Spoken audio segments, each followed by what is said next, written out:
네, 4월 4일 금요일 증시가 개장하고 있습니다. 참 2,000포인트 넘기가 쉽지는 않은데 상징성이죠.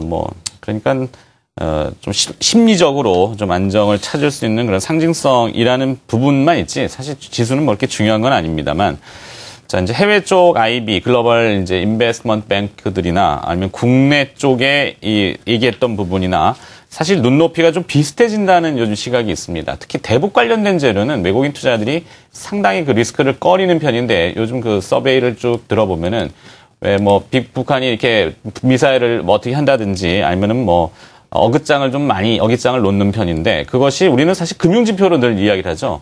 근데 과거에는 외국인 투자자들이 좀 많이 꺼렸는데 요즘은 국내 투자자들처럼 좀 무덤덤해진다라고 하는 얘기를 어제 좀 들었습니다.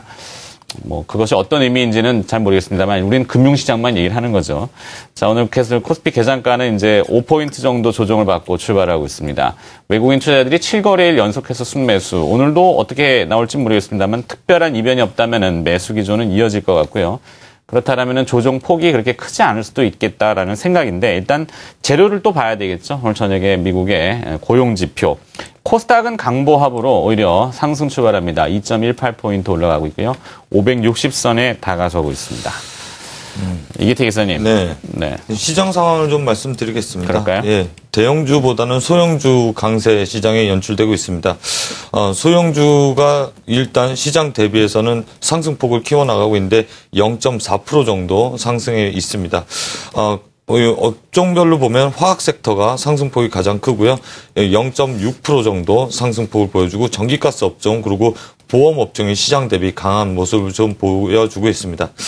수급으로 들어가서 보면요. 지금 현재 개인 투자자만 홀로 20억 매수에 들어서고 있고요. 외국인 투자는 20억 매도, 기관은 5억 매도 시장에서 좀 보여주고 있습니다. 코스닥으로 넘어가서 보시면요. 코스닥에서는 개인과 외국인이 7억, 1억 각각 순매수를 보여주고 기관만 6억 정도 매도를 좀 보여주고 있습니다. 종목으로 넘어가서 보면요. 코롱이 상한가 그리고 코롱인더가 상한가에 안착하는 모습입니다. 아까 말씀드렸던 이슈에 따라서 듀폰과의 소송에서 승소했다는 이슈에 따라서 상승폭을 좀 키워나가는 모습이고요. 그 다음에 현대차 지금 시장 대비 좀 강한 모습을 보여주고 있는데 현대차와 기아차가 0.6%, 0.5% 정도 상승해 있는 모습입니다.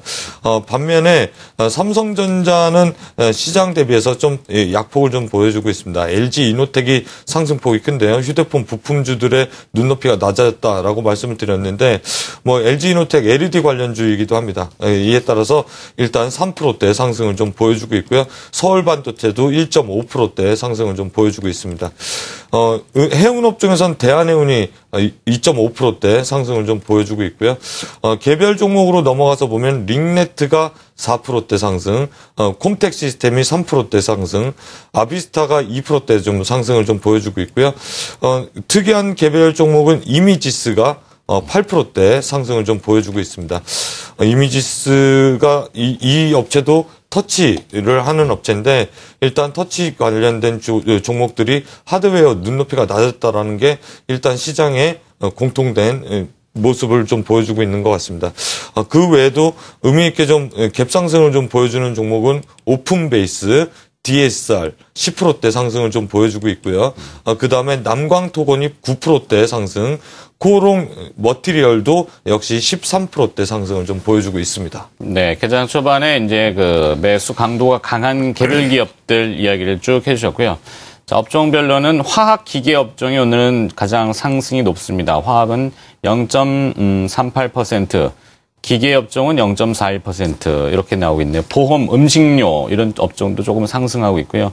외국인 투자자들은 개장 초반에 오늘은 한 20억 정도 순매도로 출발했네요. 의외로.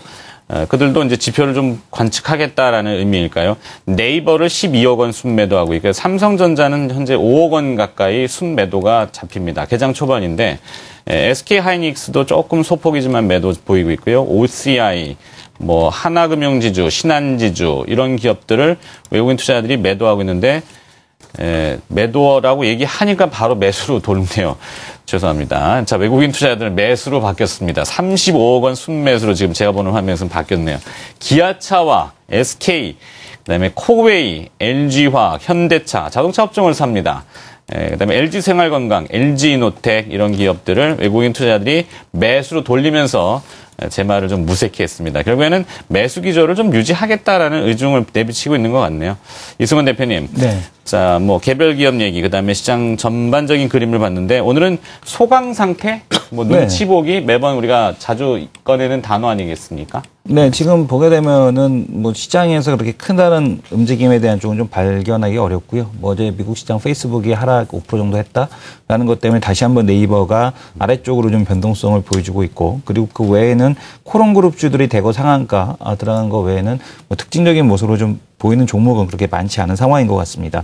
그럼 와중에서도 여전히 사물 인터넷, 미래부에서 지금 뭐 육성하겠다라는 이제 그런 얘기와 함께 더불어서 사물 인터넷에 대한 강세가 좀 확산되고 있는 점, 이런 점이 좀 특징적으로 보여지고 있고, 지금 뭐 계속해서 게임주 같은 경우는 조정 자체도 그렇게 많이 받지 않는 걸 볼 수가 있습니다. 어제 상승을 하고 나서 또 한 번 이제 그 조정에 대한 쪽이 들어오더라도 그 조정폭이 크지 않은 걸 볼 수가 있고요.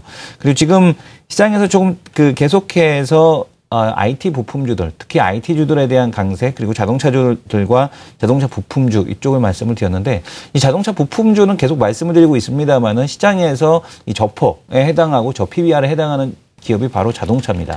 거기다 그러면은 뭐 단순하게 저퍼를 가지고선 움직이긴 좀 어려울 것 같은데, 성장성이 있느냐라는 쪽에서 성장성도 있다라는 말씀을 드리고 싶습니다. 특히 이제 중국 현대차의 그 충칭 공장이라는 모멘텀, 그리고 이제 앞으로 중국의 자동차 소비에 대한 쪽이 계속해서 늘어나야 되는데, 거기에 발맞춰서, 그러니까 더 팔겠다가 아니라 중국 소비에 맞춰서 증설만 하더라도 현대차의 증설 자체는 그렇게 무리가 있는 수준에 대한 증설은 아니다라는 점을 보시면서 접근하셔도 될 것 같고, 보통 자동차주들이 움직일 때 보게 되면 자동차보다도 자동차 부품주들에 대한 상승폭이 더 크게 나타나는 걸 볼 수가 있죠. 그만큼 실적에 대한 개선세, 그리고 영업이익률에 대한 쪽들이 훨씬 더 높게 나타나기 때문에 그렇습니다.